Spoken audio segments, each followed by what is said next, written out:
Halo, halo, apa kabar Anda semua? Assalamualaikum warahmatullahi wabarakatuh. Kita ketemu di awal pekan, hari Senin, setelah Sabtu dan Ahad.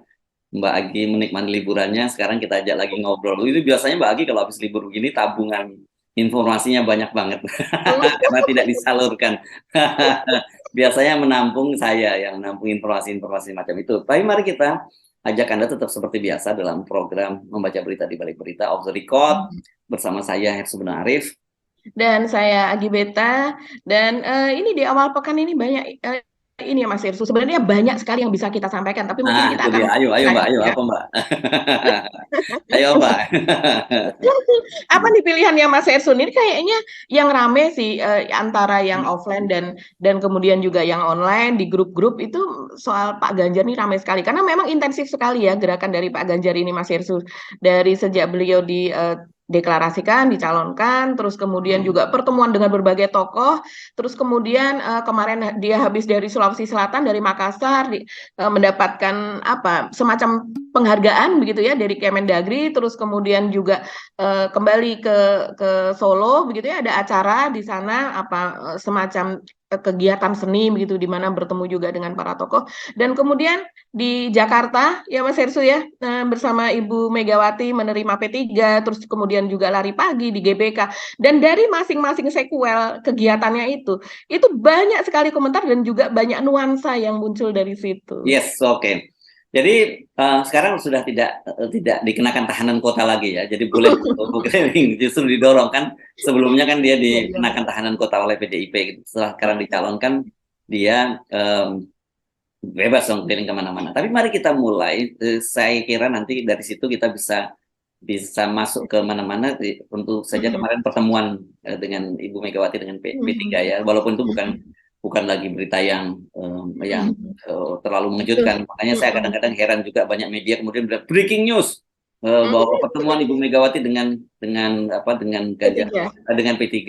Saya jadi bingung ya Mbak, sebagai orang yang lama di industri Mhm. ini, di industri media juga di industri Mhm. televisi. Kita kan belum Mhm. tahu namanya breaking news itu ada berita yang tidak terduga kan, ya kan? Mhm. Kalau beritanya tidak terduga, mendadak mengagetkan, nah itu namanya breaking news gitu. Tapi kalau Mhm. beritanya sudah kita tahu sudah lama dan sudah kita tahu bahwa Pak Mardiono itu akan bertemu dengan Ibu Megawati, ya itu bukan breaking news, itu berita yang sudah terjadwal. Breaking news itu misalnya, ini kita sambil ngomongin literasi sedikit ya pada publik, dan kalau teman-teman di media yang lain mau tetap menggunakan itu sebagai strategi pemasaran saja ya silahkan gitu ya. Kalau Mhm. misalnya tiba-tiba Pak Jokowi mendadak mengumumkan reshuffle kabinet. Nah, itu saya kira itu breaking news kan Ya. begitu ya.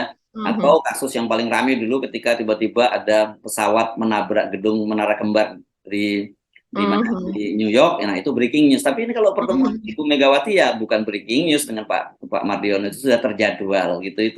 Itu secara terminologi saja yang coba kita mulai luruskan. Oke, balik lagi ya. Ini pertemuan kemarin itu ya memang sudah kita Mhm. duga sebelumnya, dan belum Ya. ada nama kan, belum ada nama siapa Mhm. calon wakil presiden dari Ganjar, meskipun kalau Mhm. kemarin kan kita ingat Hasto sebelumnya menyatakan bahwa sangat optimis nanti bahwa siapapun capres yang akan diusung oleh Mhm. PDIP itu akan jadi magnet gitu ya, dan Mhm. partai-partai mendekat. Ternyata tidak kan gitu, itu yang menarik ya, karena ternyata cuman baru P3 yang mendekat. Kalau kemudian ada partai lain seperti Hanura dan PSI nggak kita hitung, karena mereka itu kan Mhm. partai non parlemen gitu yang Kalau suaranya tidak signifikan, dan lebih apes lagi PSI, karena walaupun dia mendukung tapi nggak dianggap oleh PDIP. Jadi yang diakui oleh PDIP itu baru dua partai, yakni Mhm. partai non parlemen Hanura dan kemudian P3. Mhm. Tetapi P3 pun sebagai partai ini, saya kira ini penting data ini kita kita sampaikan, bukan maksudnya nyinyir, ini kita cuma memberikan data bahwa ini partai paling kecil di parlemen, dia cuma punya 19 kursi, dan kalau dari survei-survei yang kredibel, Mhm. dan saya kira juga dari kalkulasi yang ada, Ya.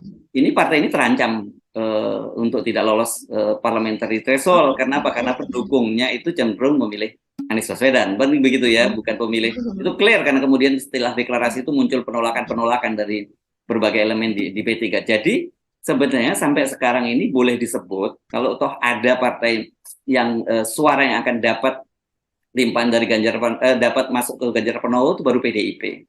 Itu PDIP pun di dalamnya juga tidak cukup solid. Itu harus jelaskan. Kita tahu dulu ada Dewan Kolonel, ada Dewan Kopral, ya kan? Ganjar didukung oleh Dewan Kopral, sementara Mbak Puan itu didukung oleh Dewan Kolonelnya.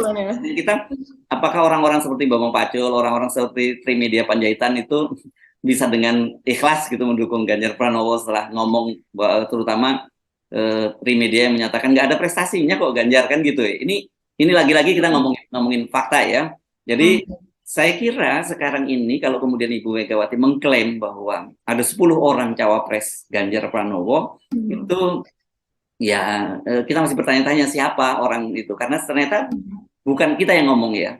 Yang ngomong itu adalah relawan yang projo ini ya, yang menyelenggarakan musyawarah rakyat, menyatakan bahwa ternyata relawan itu tidak menyambut antusias pencapresan Ganjar Pranowo, dan kemudian walaupun ini dibantah oleh Seknas Jokowi ya gitu ya. Seknas Jokowi misalkan enggak kok antusias dan sebagainya. Tetapi mari kita uji sekarang dengan realitas di lapangan, gitu Mbak.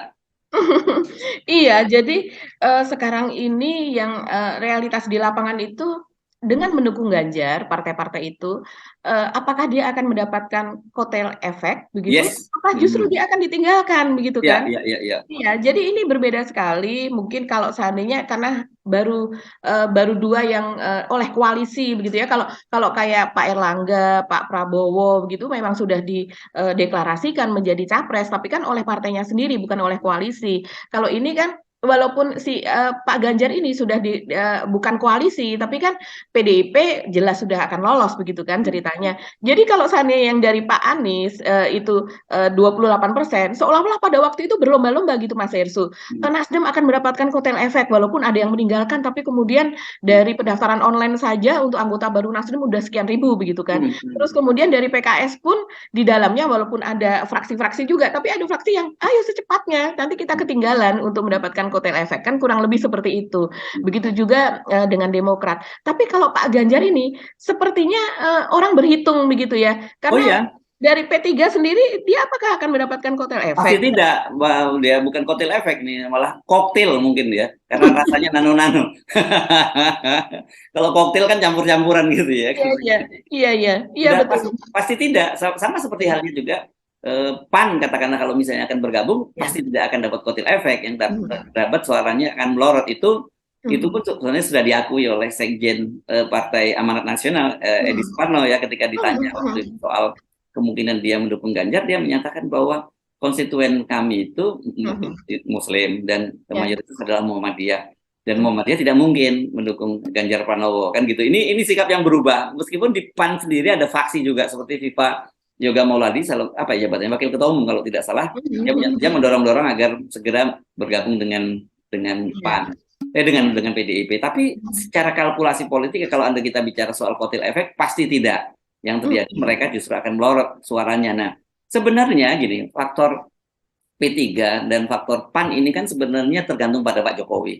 Ya, itu diucapkan juga oleh Pak Zulkifli bahwa pilihan presidennya PAN itu tergantung arahan dari Pak Jokowi. Clear itu. Jadi bukan penafsiran politik, bukan apa. Nah, kalau sampai sekarang kemudian PAN belum memutuskan, itu menunjukkan betapa Pak Jokowi sendiri juga masih mengkalkulasi ulang dukungannya terhadap Ganjar Pranowo. Padahal kita tahu sebenarnya Ganjar Pranowo itu hanya suaranya akan cukup signifikan, survei-survei yang disebut besar-besar itu karena ada limpahan suara dari Pak Jokowi, kan begitu ya. Dia dianggap bahwa the next Jokowi. Nah, ketika Pak Jokowi kemudian kelihatan ragu, bimbang terhadap Ganjar Pranowo, ya saya kira memang dia tidak akan dapat apa-apa dari Pak Jokowi, dari limpahan suara dari Pak Jokowi. Itu menjelaskan kenapa kemudian Musra menyatakan bahwa tidak disambut antusias oleh para relawan. Dan kita tahu relawan-relawan ini banyak sekali pendukung-pendukung Ganjar ini bahkan anti PDIP, orangnya seperti Ganjar Spartan dan sebagainya. Selama ini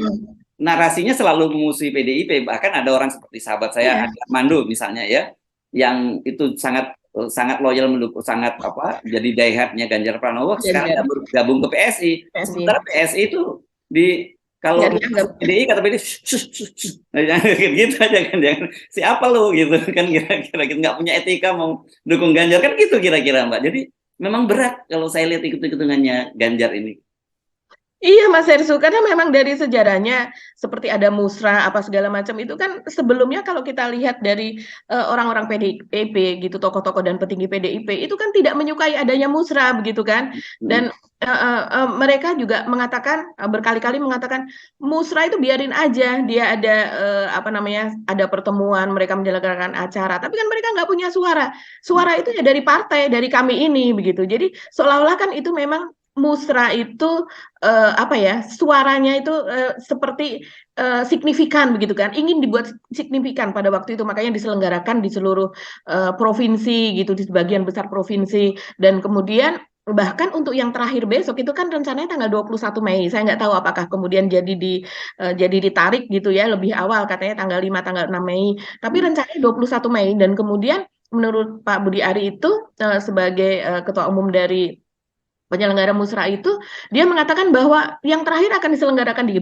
GBK kan Mas Hersu akan Hmm. dibuat besar-besaran dan itu atas petunjuk dari Pak Jokowi begitu penunjukan untuk GBK atas ini Pak Hmm. Jokowi jadi artinya ini kan memang didesain untuk bahkan kalau seandainya tadinya mereka merencanakan musra ini terjadi sebelum ada deklarasi Ganjar oleh PDIP sepertinya kan seperti itu karena memang sebelumnya rencananya kan deklarasi itu pada tanggal 1 Juni kan kuatnya seperti itu ya apa isu yang berhembus dan sepertinya itu dari siapa dari Sekjen Hasto Sekjen PDIP sendiri juga mengatakan bahwa nanti akan ada acara besar pada bulan Juni dan sebagainya tapi ternyata sebelum adanya musra yang terakhir yang kemudian akan didesain itu menjadi sesuatu acara yang besar begitu ya apalagi itu sudah rencananya akan di GBK kemudian ya si Pak Ganjar ini sudah ditarik lebih dulu begitu untuk Ya, dideklarasikan ini dan kita kemudian nyebutnya hostile takeover oleh oleh iya oleh Ibu Megawati. Jadi tuh. saya jadi teringat memang lagunya pengamen dulu tuh yang apa sih lagunya itu? Engkau yang dulu bukanlah engkau yang sekarang kan ada itu yang nyanyi-nyanyi itu sering di media sosial. Saya nggak tahu lagunya apa itu. Jadi Ganjar yang dulu itu, Ganjar yang didukung oleh Pak Jokowi itu memang beda Ganjar yang didukung oleh PDIP. Ini dua hal yang berbeda. Dan itulah dilema Ganjar karena Ganjar itu saya kira kalau hanya didukung oleh Pak Jokowi sendiri dia tidak pede akan maju karena basis-basis suara dia seperti di Jawa Tengah terutama itu pasti seperti dikatakan oleh Pak Bambang Pacul dia nggak akan dapat 30% pun nggak akan dapat di sana dan saya kira betul apa yang dikatakan oleh oleh Pak Bambang Pacul ini karena kita ingat ya pada pilkada 2018 saja Ganjar itu kalau Ibu Megawati dan Mbak Puan nggak total Turun ya. mendukung dia jadi pilkada dia hampir lewat itu dengan Pak Sudirman Said yang berpasangan dengan Ida Fauzia kan suaranya walaupun Ibu Megawati dan Mbak Puan langsung turun suaranya itu kan tipis ya hitungannya tipis lah nggak sangat maksimal seperti yang digembar-gemborkan sekarang jadi faktor Ibu Megawati dan Mbak Puan memang sangat kuat untuk mendukung Ganjar jadi ini kalau kemudian Pak Jokowi tidak juga mendukung dari Ganjar Pranowo ya saya kira berat buat Ganjar Pranowo untuk memenangkan Pilpres dan kita lihat tentu saja banyak orang yang tidak nyaman dengan di take overnya Ganjar Pranowo katakanlah misalnya begini kita Pak Jokowi ini pasti kita akan melongok pada Pak Luhut Panjaitan sebagai penasihat politiknya yang utama tangan kanannya Pak Jokowi ya dengan jabatan begitu banyak semua peran berikan Pak Luhut sampai sekarang kan kita juga tidak dengar suara Pak Luhut yang dulu juga aktif dalam soal itu. Dan tentu saja kenapa? Karena hubungan Pak Luhut dengan Ibu Megawati itu juga tidak nyaman. Nggak pernah Pak Luhut bisa berhasil bertemu dengan Ibu Megawati. Pernah sekali duduk dalam forum apa waktu itu ya forum relawan juga ya. Abdesi ya.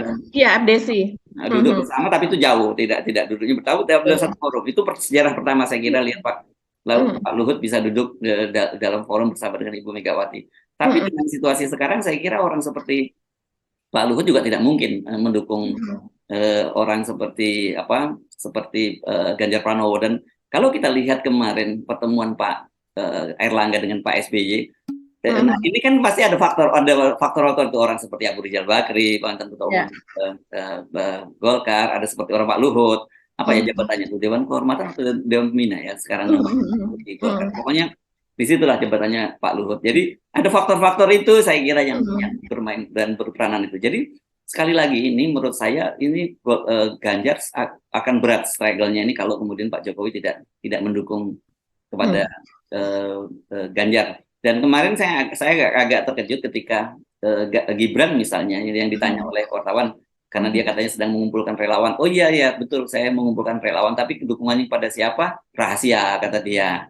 Tapi kata dia walaupun sama kader PDIP belum tentu suaranya kan didukungkan, dialirkan ke Pak Ganjar. Mungkin bisa ke Pak Prabowo, tapi yang jelas tidak ke Pak Anies Baswedan. Loh, kok bisa Gibran ngomong seperti itu gitu kan? Dia kan kader PDIP yang harus tegak lurus pada Ibu Megawati. Jadi banyak sinyal-sinyal semacam ini yang menunjukkan, memberikan sinyal pada kita bahwa ini Pak Jokowi kelihatannya mungkin tidak mendukung Ganjar, dan kalau tidak mendukung Ganjar ya kita bisa simpulkan ini rencana PDIP untuk hat-trick itu akan berantakan gitu Mbak. Jangan-jangan malah suara PDIP akan turun kalau skenario itu gagal. Nah, saya makanya tadi ngajak Anda ngomong, ayo coba kita uji di lapangan. Itu kemarin kan terjadi sebelum pertemuan dengan P3 itu kan Ganjar Pranowo lari pagi di GBK. Nah itu Mbak, coba kita omong itu dari sisi ini, kita lihatnya dari sisi marketing politik ya, strategi marketing politiknya Mbak ya. Iya betul Mas Hersu, itu kan salah satu cara untuk memoles begitu ya Mas Hersu.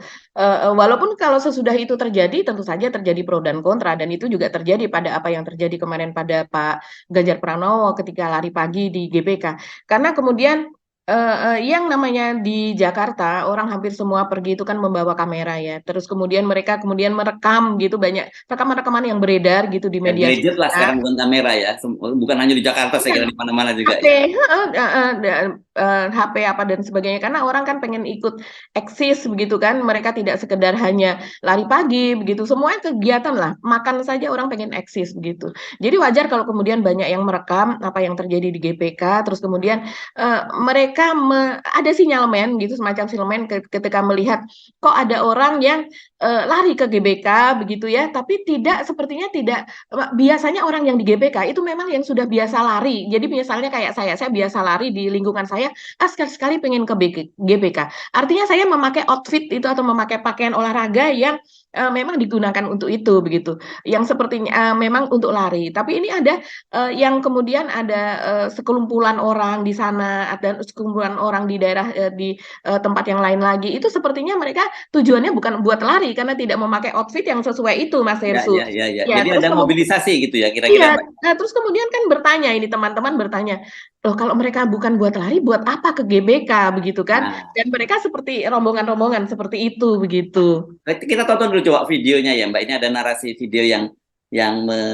menunjukkan situasi di GBK menjelang pagi hari sebelum Ganjar Pranowo tiba ya.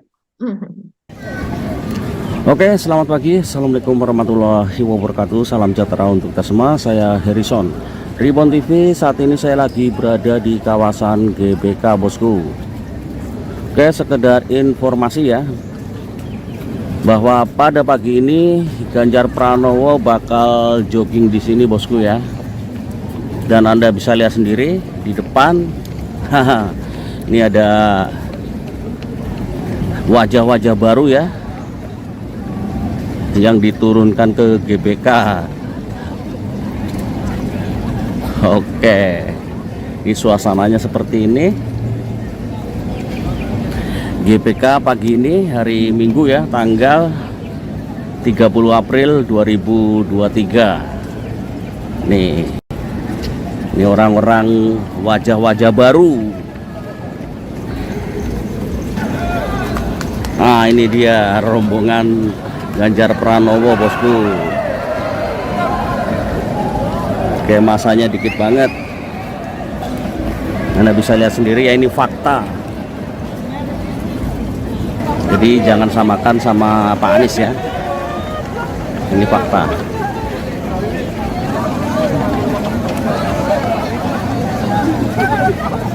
Oke, buat sahabat Ribon TV, Anda bisa lihat sendiri ya.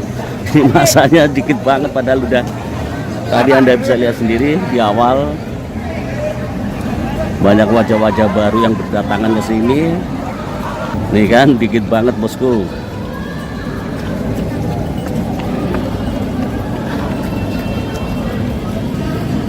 Ini di luar juga masih ada yang baru berdatangan ya. Mungkin relawan. Tuh Anda bisa lihat sendiri.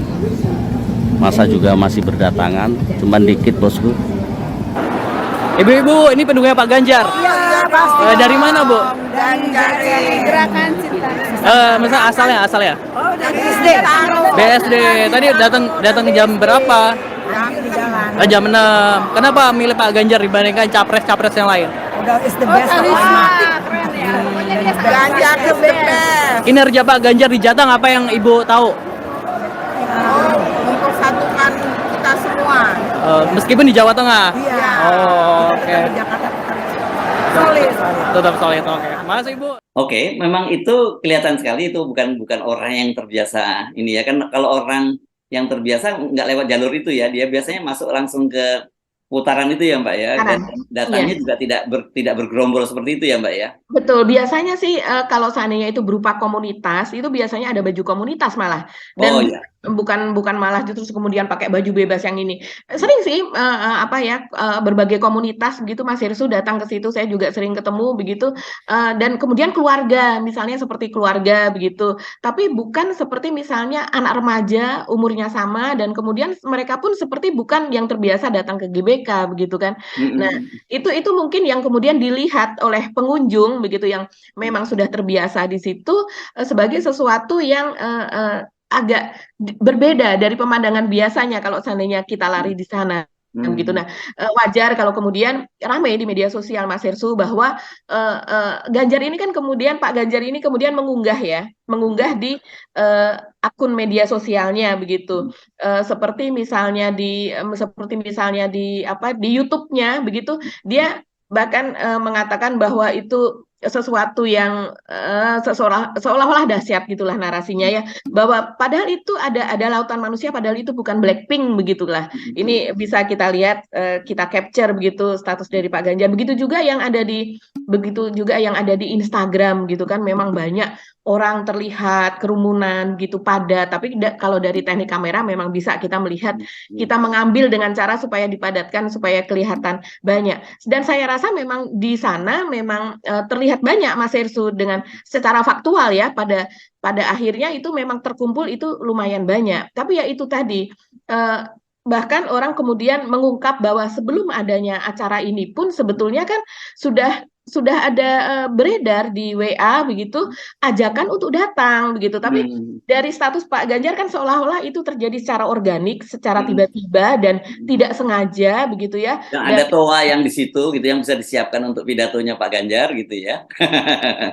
Ya. Iya, bahwa Pak Ganjar datang ke situ dan kemudian orang kemudian tiba-tiba berkerumun. Padahal narasi yang seperti ini saya bacakan saja, ini sudah beredar sebelumnya begitu. Jadi memang ada semacam mobilisasi. Isinya seperti ini, yang terhormat pimpinan organ relawan untuk memeriahkan acara Car Free Day dan jogging di GBK bersama Mas Ganjar, mari kerahkan pasukan relawan untuk menyambut dan berolahraga bersama capres kebanggaan kita Minggu 30 April 2023 mulai jam 6.00 WIB. Dengan ada catatan tebalnya, dress code pakaian olahraga, bukan seragam organ relawan. Jadi itu dari catatan itu kita bisa melihat bahwa ada upaya untuk menyamarkan gitu kan, supaya natural gitu ya, organik gitu ya. Ya, betul. Iya, itu yang kemudian menjadi ramai di media sosial bahwa ya memang ada pengerahan, memang ada undangan, memang ada penjadwalan gitu, bukan sesuatu yang terjadi begitu saja. Tapi selain itu juga ada komentar-komentar yang mengatakan seperti misalnya, Pak Ganjar kalau seandainya mau yang melakukan seperti itu, lakukan di daerahnya aja deh, nggak usah jauh-jauh datang ke Jakarta begitu. Ada yang secara sinis mengatakan demikian, terus ada juga yang secara bergurau mengatakan bahwa Pak Ganjar sedang menikmati pembangunan yang dibuat oleh Anies. Ini lucu-lucuan sih Mas Hirsu, saya sih tergeli-geli membaca. Tapi mari kita tidak larut dalam nyinyiran para netizen dan para pendukung para capres ya. Kita lihatnya ini, saya kira sebenarnya ini bagian dari strategi marketing ya, marketing politik ya. Jadi ini memang biasa membangun, ini kan marketing politik ini sebenarnya juga realitas semu gitu. Kalau dalam bahasa marketingnya jadi iklan gitu. Tapi iklan itu biasanya kalau dalam strategi iklan itu antara produk dengan narasi itu harus seimbang. Kalau bubble itu nanti bisa jadi bumerang kan begitu ya. Iya. Ya, karena saya juga jadi penasaran karena saya membaca di Detik juga disebutnya begitu, ada glorifikasi Pak Ganjar, Pak Ganjar Presiden di GBK. Saya baca ada fotonya, memang kelihatan seperti yang Mbak Agi tadi, kelihatan Pak Ganjar dikerumunin masa yang dan masa yang cukup padat begitu. Memang itu namanya kita ambil dari angle atau sudut pandang pengambilan foto bisa dilakukan semacam itu, atau video bisa dilakukan. Nah itu saya baca beritanya, ternyata itu berita rilis. Jadi berita rilis dari wartawannya, tidak melakukan bukan on the spot, bukan laporan wartawan dari lapangan. Biasanya kalau wartawan di lapangan, dia yang kemudian dia wartawan yang independen, dia akan bilang bahwa ada narasi semacam ini, tapi sebenarnya jumlahnya faktanya seperti ini gitu. Ini enggak. Jadi saya tidak tahu apakah hanya berita rilis atau berita editorial, saya nggak tahu, tapi faktanya semacam itu. Tapi gini, di masa lalu Mbak, pola-pola strategi marketing semacam ini efektif loh. Karena dulu kan hanya satu media saja ya, ketika di zaman Pak Jokowi lah katakanlah gitu ya, media sosial belum masif sekarang, dan ada sebenarnya media sosial tapi timnya Pak Jokowi dulu yang disebut Jasmev gitu ya, ya Jakarta Jokowi sosial media itu. Dulu orang bisa, ini efektif strategi marketing semacam ini. Memang orang kemudian bisa terlarut dalam euforia yang kita sebut sebagai teorinya bandwagon effect ya. Itu teori dalam marketing yang orang lain itu cenderung ingin memiliki barang yang banyak dipilih oleh orang lain. Itu teori bandwagon effect-nya semacam itu. Nah, kelihatannya teori itu yang coba lagi dilakukan oleh Pak Ganjar ya, strategi marketing semacam itu. Tapi ya, akhirnya muncul kontra narasi karena Anda sebut tadi, di zaman sekarang ini semua orang sudah punya gadget dan bisa melaporkan bebas. Dan kalau dulu orang cuman muncul di media massa, dan media massa itu kan dikurasi oleh redaksi gitu, sesuai dengan fungsi redaksi, dan kita tahu dulu hampir semua media itu mendukung Pak Jokowi gitu. Kalau sekarang kalau toh diupayakan katakanlah media itu mendukung Pak Ganjar atau dengan strategi iklan gitu, misalnya placement atau editorial, sekarang nggak bisa karena tadi itu muncul media-media sosial yang juga nggak kalah masifnya begitu. Tapi jadi tadi kita yang sejak awal kita sudah memberikan gambar ini realitasnya Pak Ganjar. Jadi kita bisa, saya kira kita bisa simpulkan kalau kemudian sampai Pak Ganjar tidak dapat dukungan dari Pak Jokowi, akan berat buat Ganjar. Apalagi tadi kalau cuma didukung oleh P3, itu lebih sangat berat. Bahkan kalaupun didukung dengan PAN pun juga tidak akan ada efeknya apa-apa, tidak akan menambah suara PDIP. Tetapi kalau PAN kemudian mendukung Pak Ganjar, itu kita bisa artikan dukungan Pak Jokowi juga mulai mengalir kepada Ganjar. Kira-kira itu sebenarnya kalau kita mau ngomong dari sisi fakta dan juga membangun glorifikasi di media sosial tadi, Mbak. Iya, betul sekali Mas Ersu. Salah satu glorifikasi itu mungkin kalau saya melihat ya dari media-media itu juga mereka itu meliput dari akun media sosialnya Pak Ganjar. Ya. Jadi Pak Ganjar membagikan itu, terus kemudian itulah dari situ yang kemudian 100% hanya melihat dari situ untuk dibuatkan berita. Jadi saya menemukan ini yang untuk YouTube-nya, misalnya Pak Ganjar, YouTube dari Ganjar Pranowo itu thumbnailnya GBK membludak begitu. Terus kemudian judulnya adalah Lautan Manusia di GBK tapi bukan konser Blackpink. Ini kan membandingkan dengan konser Blackpink kemarin yang memang luar biasa, yang orang sudah menunggu-nunggu, dan kemudian orang banyak sekali Mas Hersu berkumpul di sana. Dan kemudian untuk yang Instagramnya, caption dari Pak Ganjar yaitu adalah niatannya ke GBK cuma mau lari pagi, tapi malah jadi seperti ini. Dia ada emoticon tertawa, sehat-sehat terus ya teman-teman gitu, terus ada salam metal dari Pak Ganjar. Nah itu yang kemudian banyak sekali dikutip oleh media dan dijadikan berita Mas Hersu. Ya, dan yang dipercaya ya ini begitu ya. Ya itu framing ya, saya kira framing yang dibuat. Dan kalau toh kemudian muncul di media-media massa nasional, media-media formal, media online, saya tidak menyebutnya lagi media mainstream, karena media mainstream itu sekarang media sosial ya, bukan lagi media konvensional ya. Itu framing, tapi kemudian kita lihat juga ada kontra framing dari lawan-lawannya Ganjar. Saya lihat mungkin banyak sekali ini channel-channel akunnya pendukung Anies Baswedan gitu yang memberikan fakta yang, dan sebaliknya tapi juga cenderung mengecil-ngecilkan gitu. Tapi kalau kita lihat, kita yang faktanya saja bahwa yes, bahwa itu bukan organik, bukan masa organik, itu adalah masa yang diorganisir gitu ya, dan kemudian itu memang sengaja disiapkan semacam itu. Tapi saya kira kalau terus-menerus semacam ini akan berat kalau Ganjar akan keliling Indonesia dan melakukan hal yang sama. Ya, itu situasinya agak berat dulu, apalagi kalau tanpa dukungan, sekali lagi tanpa dukungan dari Pak Jokowi. Artinya kalau tanpa dukungan dari Pak Jokowi itu tidak ada dukungan dari aparat kekuasaan, aparat keamanan, itu berat buat Ganjar. Meskipun kita udah melihat ada indikasi bahwa kelihatannya Kementerian Dalam Negeri juga mulai membuat pencitraan Pak Ganjar, kan Pak Ganjar baru saja mendapat penghargaan Jawa Tengah sebagai kementerian dengan pemerintahan daerah, pemerintahan provinsi dengan kinerja terbaik. Dan ini pun lagi-lagi juga dihajar oleh media sosial, kan begitu Mbak ya? Iya betul sekali. Jadi ketika Pak Ganjar pada hari Sabtu yang lalu kalau tidak salah ya, yang di hari Jumat atau Sabtu yang lalu lah, itu mendapatkan penghargaan Jawa Tengah menjadi provinsi dengan kinerja terbaik begitu kan, itu sungguh banyak yang terkejut sih Mas Hersu, dan itu menjadi viral juga begitu. Dan kemudian banyak yang kemudian spill mengenai UMR begitu dan UMK begitu yang ada di Jawa Tengah begitu ya. Dan kemudian orang membandingkan begitu Mas Hersu dan mengupas kenapa UMR di Jawa Tengah itu bisa rendah sekali. Nah, ini kita misalnya melihat dari laman resmi Provinsi Jateng saja ya. Itu kan UMR atau UMP lah ya, upah minimum provinsi begitu kan. Ini sebesar 1,958. Jadi 1.958 sekian begitu untuk tahun 2022, dan itu naik sekitar 145.000 saja dari sebelumnya yang sekitar 1,8 juta.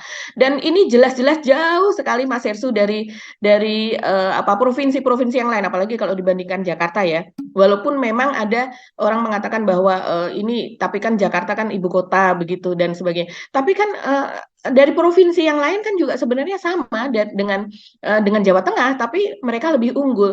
Kalau dari sini saja sebetulnya kita bisa melihat Mas Hersu bagaimana peran Pak Ganjar sebagai seorang gubernur, posisi tawarnya itu lebih rendah daripada para oligarki atau daripada para pengusaha besar yang memiliki tenaga kerja besar di sana. Bahkan UMP atau UMR di sana yang rendah ini, saya pernah membaca juga itu oleh Pak Ganjar itu dibanggakan begitu ya sebagai salah satu daya tarik dari Jawa Tengah, sehingga pabrik-pabrik yang misalnya taruhlah ada di Tangerang, yang ada di luar Jawa Tengah dan sebagainya, ketika mereka tidak bisa lagi membayar dengan upah minimum provinsi atau upah minimum regional setempat, maka silakan datang saja ke Jawa Tengah karena di sini lebih murah.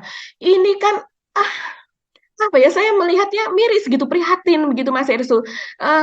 Bagaimana mungkin upah itu bisa ditekan segitu begitu ya? Ini artinya bargaining position buruh itu kan jauh lebih rendah begitu. Jadi tidak justru menyuarakan yang ada di bawah supaya bisa lebih tinggi, supaya kesejahteraan itu lebih baik, tapi justru seolah-olah seperti berada di posisinya para pengusaha begitu, ada di side atau di sisinya mereka supaya ayo jangan terlalu naik. Bahkan ini kalau seandainya kita melihat kenaikan pada tahun 2022 yang hanya sekitar kenaikannya itu sekitar 145.000. Itu kan kecil sekali Mas Hersu dibandingkan dengan inflasi, kebutuhan, apalagi ketika itu baru selesai dihajar COVID. Kalau kita bandingkan dengan UMK lah, kita ambil upah minimum kota.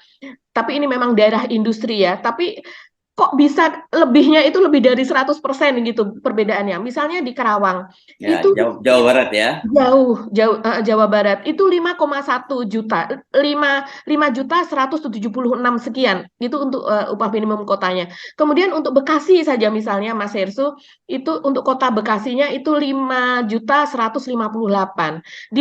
Kita bandingkan dengan 1,9.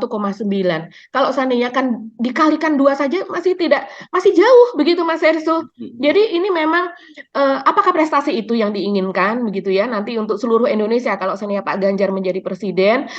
Belum lagi juga yang di-spill oleh para netizen, yaitu soal bagaimana Jawa Tengah itu masih jadi salah satu provinsi yang dalam deretan provinsi termiskin begitu. Nah, begitu juga dengan infrastruktur di sana, soal banjir yang terus-menerus dan sebagainya. Itu akhirnya mencuat Mas Hersul, menjadi kontranarasi dari upaya untuk glorifikasi Ganjar itu tadi gitu. Yes, oke. Jadi kita bisa mencium kalau semakin banyak glorifikasi ya sebenarnya terjadi realitas sebaliknya. Tapi sekali lagi saya mengingatkan bahwa dari sisi teori marketing gitu ya, marketing politik itu kalau Anda membuat sebuah promosi itu terlampau luar biasa, sementara produknya itu sebenarnya tidak seperti itu. Kualitas produknya nanti orang akan kecewa. Jadi karena itu namanya bubble gitu. Memang saya kira sekali lagi saya ingatkan di masa lalu itu berhasil, strategi semacam itu untuk Pak Jokowi itu berhasil. Tapi kan kemudian yang muncul ada kekecewaan. Jadi dengan melihat apa yang dilakukan oleh Ganjar Pranowo ini masih kita perlu uji lagi di lapangan gitu. Apakah betul seperti yang disebutkan oleh Pak Asto, sekali lagi itu akan jadi magnet gitu kalau PDI sudah mengumumkan, atau sekali ini feelingnya Ibu Megawati melakukan kontemplasi meleset, salah sekali ini gitu. Itu yang mesti kita tunggu ya Mbak. Saya kira kita hari ini nggak akan banyak, kita cukup ngomongin Pak Ganjar sendiri karena bagaimanapun ini penting ya. Pak Ganjar ini bagaimanapun ada salah satu kandidat yang udah pasti akan melenggang sementara ini ya. Karena bisa aja nanti ternyata kalau kemudian di tengah jalan dia ternyata tidak nendang, ya bisa aja direvisikan karena seperti Ibu Megawati sampaikan itu masih nanti bulan September nanti kan. Tadi sekitar Oktober pendaftarannya. Kelihatannya mereka mau mendaftarkan ujung, karena kalau nggak salah kan pendaftaran itu tanggal 19 September sampai tanggal 25 November ya Mbak ya. 25 November 25 September Oktober ya, 25 Oktober. Ya, jadi 1 bulan lebih. Nah, itu kita akan lihat seperti apa perkembangannya. Ini makin menarik saya kira, dinamis, dan kita tentu dorong bahwa Pilpres itu jangan hanya 2 calon gitu, apalagi dimonopoli oleh pengusaha. Tadinya gitu ada skenario cuma 2 pasang calon saja. Karena Pak Prabowo berhadapan dengan Ganjar Pranowo. Kita tentu dorong, kemarin hasil pertemuan dari Pak Erlangga dengan Pak SBY itu menunjukkan oke, ini mungkin ini adalah karena kalau saya tetap dalam tesis bahwa tidak mungkin Pak Erlangga itu berani bertemu dengan Pak SBY tanpa ada blessing dari Pak Jokowi. Jadi mungkin ada semacam kesadaran dari Pak Jokowi. Oke, mari kita biarkan rakyat yang memilih, silahkan semua calon yang mau maju, dan itu menurut saya kan bagus buat demokrasi, dan itu bisa jadi legacy yang bagus buat Pak Jokowi, karena selama ini kan Pak Jokowi dikecam terus, ini calon orang udah mau mundur dari jabatan kok masih cawi-cawi urusan pencapresan, masih coba ngatur pencapresan. Nah, mudah-mudahan saja ini sinyal menuju ke itu, ada kesadaran dari Pak Jokowi, dia ingin husnul khotimah lah begitu ya.